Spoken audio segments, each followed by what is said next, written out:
In this lecture, you are going to learn how to build that cube, how to create the faces, how to assemble it, how to give it the rotation, and how to decorate every face and use light to illuminate it like you see.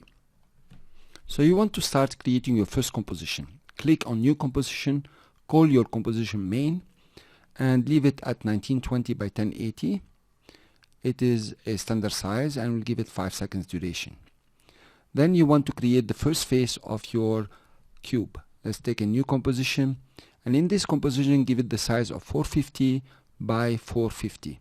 That will be the size of the cube, and click OK.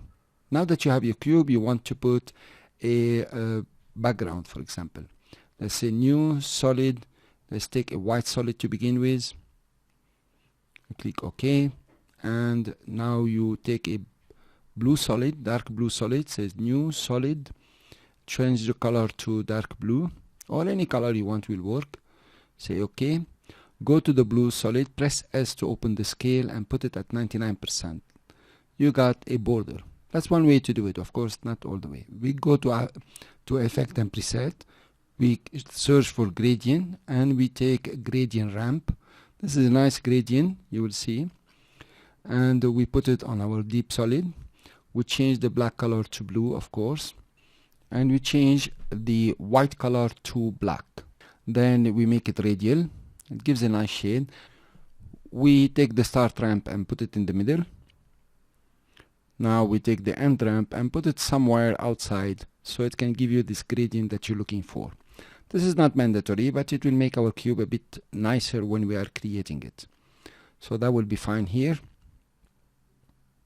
We go to our main composition and we go to our project, choose comp, press enter and change its name to front, for example. That's going to be our front side. Take a front and drop it inside your main composition. Now you have the first side of your project. Make sure you align it in the middle, and also move anchor point to the middle.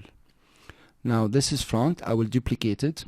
Ctrl D. Notice I'm duplicating it from the project, not from the composition. If I duplicate from the composition, it will be the same. Call it left, and now we are going to put snapping on. We want to move it on the left side.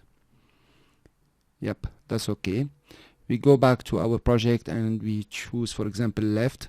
Ctrl D to duplicate it, and call it, of course, right. We take a right and drop it in our composition, and then move it to the right. Make sure it's snapping very well. We take right, we duplicate it, and press enter to rename it, for example, top. Take top and drop it in, take it up, make sure you are snapping nicely. Here you are. Then we take the top, we duplicate it, we press enter and you call it bottom. Fine. And take bottom and drop it down. Now we put the bottom down. Now that you have all your sides, an important factor here, you want to arrange your anchor point. Each composition or each layer should have an anchor point that is in the middle and connected to the front side. That is the side that is now in the middle showing on the screen.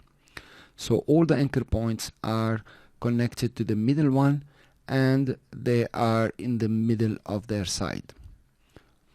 I will make them all 3-dimensional, and in the next lecture we are going to start rotating them and giving them the shape of a cube.